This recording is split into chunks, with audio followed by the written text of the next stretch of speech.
Welcome to The Update. I'm the Michelle Stevenson. The PM is adamant he's not going to be distracted by a text exchange describing him as a horrible person and a fraud.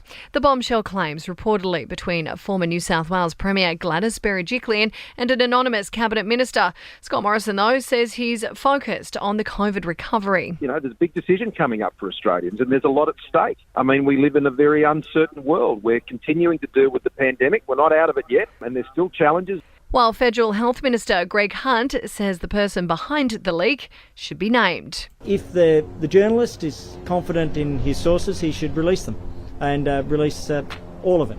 Now, Grace Tame has broken her silence on last week's frosty reception towards the PM. The former Australian of the Year came under fire after she refused to look Scott Morrison in the face as she attended a reception in Canberra.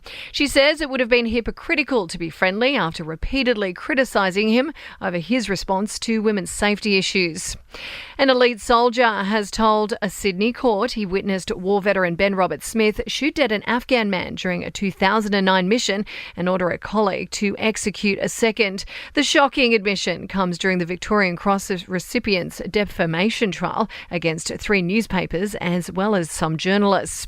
And Australia has reached a major pandemic milestone with more than 50 million doses of a COVID vaccine delivered since the start of the rollout. It's after more than 250,000 Aussies rolled up their sleeves for a COVID vaccine yesterday. Take a look at sport, and the AFL is putting plans in place for the 2022 season in the event COVID impacts clubs. The league will reportedly release a top-up player of VFL players ahead of the new men's season. And the Denver Broncos are up for sale, with the NFL franchise valued at about $5.5 billion.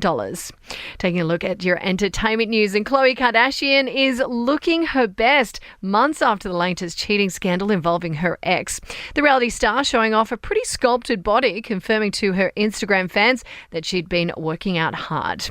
Now, Whoopi Goldberg has been stood down from American talk show The View for 2 weeks. It's after the Oscar winner made controversial comments claiming the Holocaust wasn't about race. And Adele is facing backlash from fans after tweeting that she's happy to be performing at the Brit Awards. It all comes off the back of her failed Vegas residency. And that's the latest from the Nova Podcast News team. We'll see you tomorrow morning for another episode of The Update. I'm Michelle Stevenson.